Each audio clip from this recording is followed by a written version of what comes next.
You know, last year we stood here celebrating surpassing our Hope for a Million campaign, provided by the pure generosity of Ms. Doris Buffett's Sunshine Lady Foundation. Woo! We exceeded that. In fact, we blew it out of the water. In 6 months, we raised over $622,000. Woo! So this year, I stand before you celebrating a $500,000 Pepsi Refresh grant. Woo! Everyone in this room had a huge part in Pepsi Refresh. When Hannah's Hope Fund hosted the world's first symposium in August of 2008, I reached out to the leading gene therapy center in the world, the UNC at Chapel Hill Gene Therapy Center, led by Dr. Jude Samolsky. Jude sent one of his most brilliant scientists to our symposium to assess whether or not gene therapy was a viable treatment for GAN. Really, since that day, Dr. Gray has really dedicated his life and his career to finding a treatment for GAN. Steve is not only a brilliant scientist, he's a great man, and Steve and Christy also have a first grader. So there's many times when I'll say to Steve, okay, take off your scientific hat, put on your dad hat. Would you do this if this were Aubrey?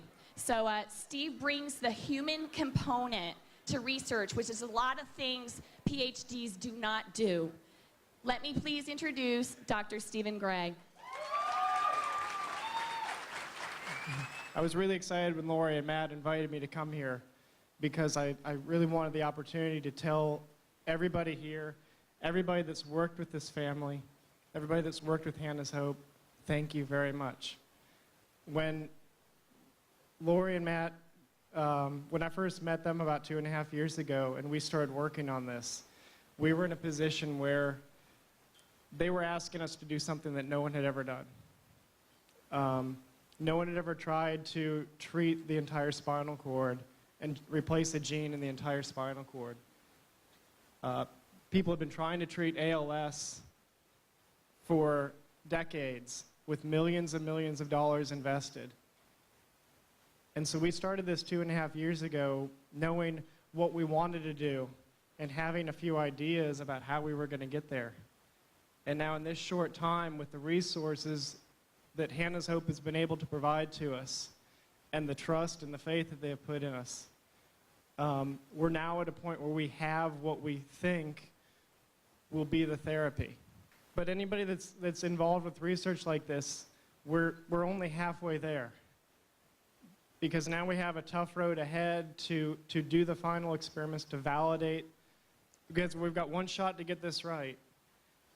And we need to do the very hard work to validate that this is going to be what we want it to be, and to convince the FDA and the regulatory agencies that this is going to be something good for these kids. This has been the most inspiring work that I've ever done. This gives me a drive and a passion that I haven't felt before in my work. And thank you, everyone. Everybody makes this happen. Thank you. Miss Ruth Shopmeyer wrote a letter to Miss Buffett, and that's what got this whole train rolling. That was about 2 years ago. Miss Shopmeyer really deserves some credit because she took the step. She was a total stranger and didn't know us, and she took that step, and that's what got us over $1.1 million. No, I just wanted you to all know how extremely happy I am to be here with you tonight because it gives me hope for the future. And I know it does for all of you. You too. Yeah. And it's exciting to see so many, pardon me, I'm an old lady, young people out here with all their vivacity and enthusiasm and smarts and the whole thing.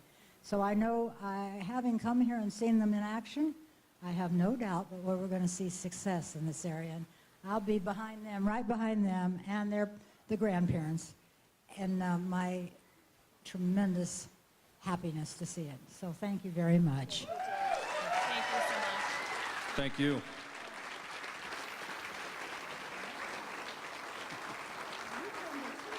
Happy birthday to you.